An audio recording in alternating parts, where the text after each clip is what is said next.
स्वागत है आपका ब्रेक के बाद। जर जोरू और जमीन पर विवाद जब बढ़ जाता है तो उसका अंजाम किसी की मौत पर ही जाकर खत्म होता है। सितंबर के महीने में समस्तीपुर जिले के गांव में भी ऐसा ही कुछ हुआ था, जब जमीन विवाद के चलते सपना नाम की नाबालिग लड़की को कुछ दबंगों ने पेट्रोल छिड़क कर जिंदा जला दिया। लेकिन अब तक सपना के परिजन इंसाफ से महरूम हैं और खुद सपना की रूह भी।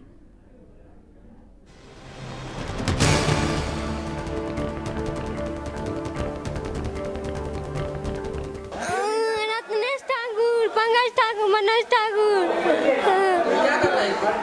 हम बर्तन मैच गया, मेरा कपड़ा तीता था ना, कुर्ती, तो हम गए बैगन तोड़ ले। मम्मी कहा कि सांझ का बैगन तोड़ लो, तो हम तोड़ने गए थे, ये में लगा दिया।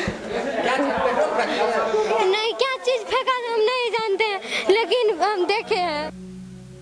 सपना के मुंह से निकली ये आखिरी आवाज थी।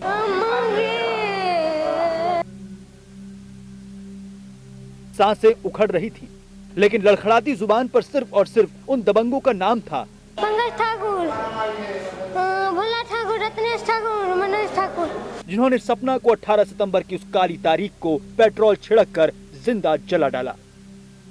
दिन दहाड़े वारदात को अंजाम देने वाले दबंगों ने ये जता दिया कि वो प्रशासन को अपनी जेब में रखकर चलते हैं और प्रशासन आंखों पर पट्टी बांधे सब कुछ देखता रहता है और चुप रहता है। न्याय की आस में आंखें बोझिल हो जाती हैं, लेकिन आश्वासन के नाम पर कुछ मिलता है तो वो है धूल फांकती फाइलों के बीच दम तोड़ता न्याय। हमारी बेटी बर्तन मज रही थी। पंकज ठाकुर, मनोज ठाकुर, रत्नेश ठाकुर, भोला ठाकुर पेट्रोल छीट करके पाछू से पेट्रोल छीट दिया, आग लगा दिया। और सड़क के बारे में, सड़क हमको उसी तरह जमीन है, उसी के झंझट चल रहा है। आज 10-12 दिन से झंझट चल रहा है। हाँ, पुलिस को सूचना हम दिए हैं, पुलिस कुछ नहीं कर रहा है, पुलिस वही पार्टी से मिला हुआ है। दरअसल जमीन की ख्वाहिश रखने वाले पंकज ठाकुर, मनोज ठाकुर, रत्नेश ठाकुर और भोला ठाकुर को दूसरों का हक मंजूर न था। वो जमीन विवाद को किसी की जान लेकर ठंडा करना चाहते थे और यही वो कर बैठे। 18 सितंबर 2010 को उन्होंने सपना को बड़ी बेरहमी से इस जगह पेट्रोल छिड़क कर जला डाला, जिसके बाद सपना को सदर अस्पताल में भर्ती करा दिया गया। लेकिन हालात बिगड़ता देख डॉक्टरों ने उसे PMCH अस्पताल में रेफर कर दिया।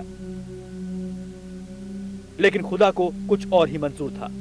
जो सांसें अब तक जीवन की डोर को थामे हुई थी, वो सांसें 22 सितंबर को शरीर का साथ छोड़ चुकी थी। सपना नहीं रही, लेकिन जिन आरोपियों का नाम वो अपनी मौत के वक्त लेकर गई थी, वो आज तक पुलिस के शिकंजे से बाहर हैं। इस मामले पर पुलिस का रवैया कुछ ऐसा है कि अब तक उन पर 302 के तहत मामला दर्ज न हो सका। फिर वरीय पदाधिकारी से इस संबंध में विचार विमर्श करेंगे, जैसा वो निर्देश देंगे उस हिसाब कार्रवाई होगी।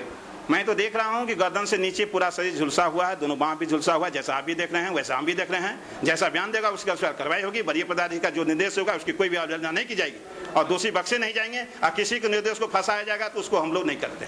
सपना की जिंदगी जमीन विवाद के चलते छीन ली गई। वो अपनी आखिरी सांसों तक उन दबंगों का नाम लेती रही जिन्होंने उसकी जिंदगी को छीना था। लेकिन मामले को 2 महीने बीत चुके हैं, लेकिन पुलिस कुछ ना कर सकी।